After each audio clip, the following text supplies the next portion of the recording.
Okay, here I am here by my New Holland TR70 or TR96 combine. TR70's out in the other building. I haven't used it yet this year. I don't think I'm going to. I think I'm just going to get rid of it. But I need to change the oil. And the motor is way up there.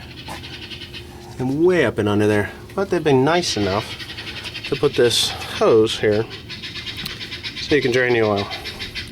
Well, I've already loosened it up, the cap, so it shouldn't take me too much to get it off. Okay, there it goes. Just gonna put the cap up here. Now while that's running out, I actually have to wash my hands off here or something. I got two new filters. The 1774s. I gotta climb up in here to get to them. So what I'm going to do is get everything I need. There's the culprits right there. 1, 2. Now they're kind of going to be messy, so I'm going to see.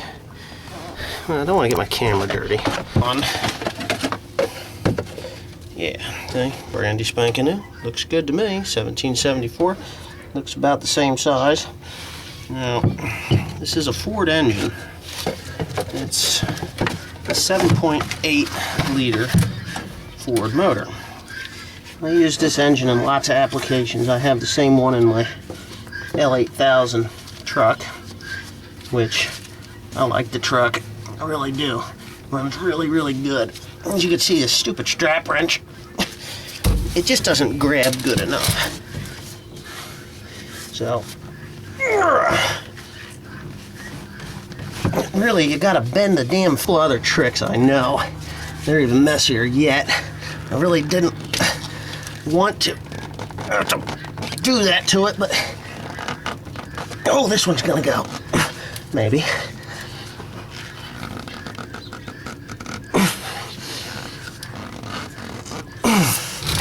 Holy shit. I don't like to curse in my videos, but gee whiz, Sparky. Guy that put this on here must have been laughing. Wait till that stupid farmer goes take that off of there. Alright. I've been wrestling with this thing now for a couple more minutes. And it just is starting to turn now.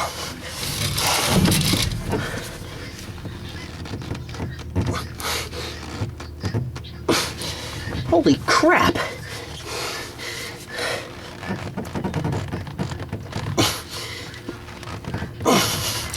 Leave it to New Holland, huh?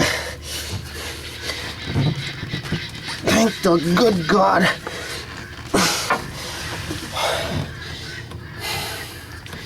Man alive.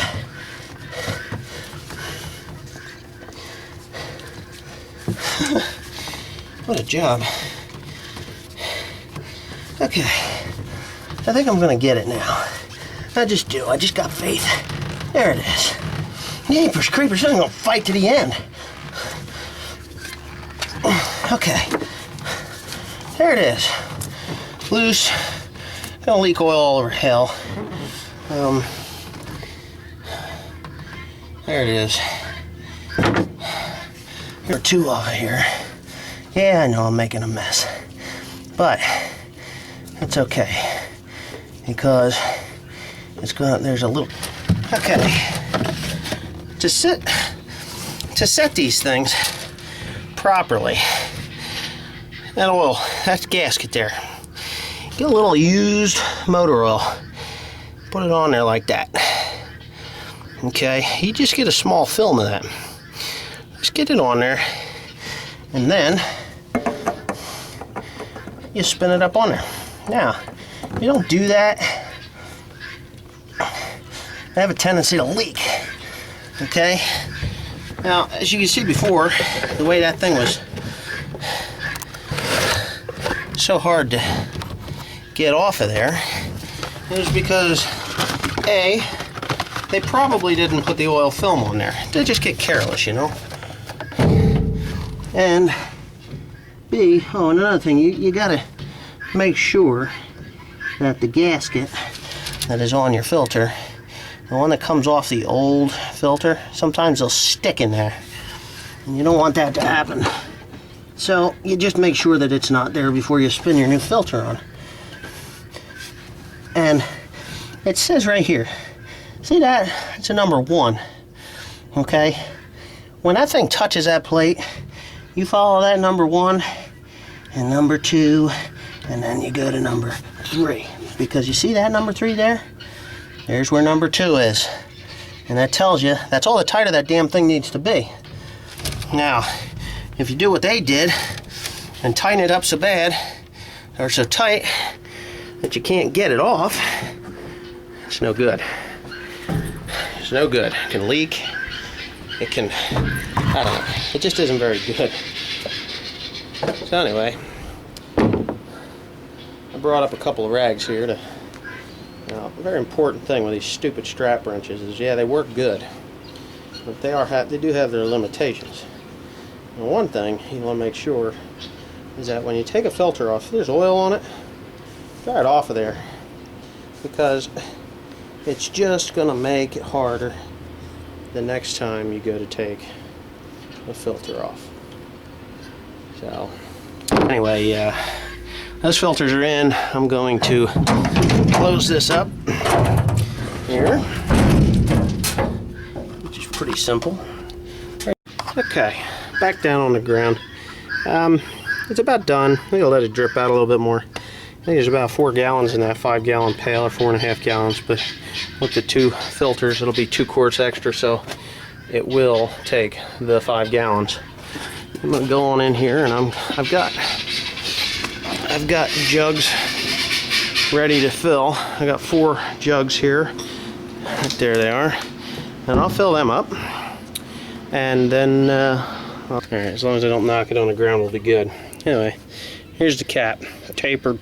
It's like a pipe thread, tapered in there. Goes in there just like so. It's like a hydraulic fitting. Get it tight enough.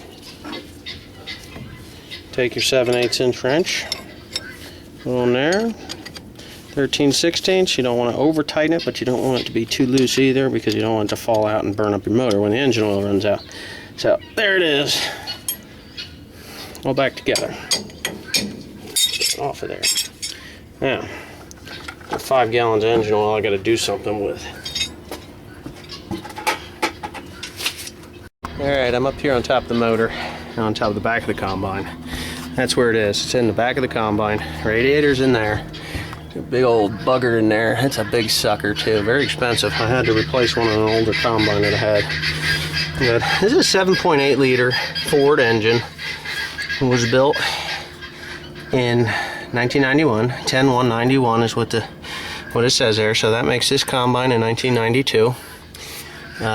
Which, you know, it's older, but it's not old at all. Very useful yet. So what I'm going to do is I got my 5 gallons of Rotella T 1540 engine oil. Now, I think that's the best engine oil you can use in a diesel motor, at least the older ones. I think the new ones, they have to use like a 540 or, you know, much lighter engine oil than what the 1540 is. But for the older engines, that works wonderfully. So I'm going to go ahead and put that in. Seems to be going in there pretty good. I'll get the job finished, and then we'll check the dipstick, make sure everything's good. Okay, well, I had to get some corn for a guy, but that's why it's dark out. But we're gonna start this thing up now. Well, right there's my engine oil, and let's see what happens when we turn it over. Wow, well, that come up pretty quick. Shut that noisy thing off there. Yeah. Run the engine up a bit.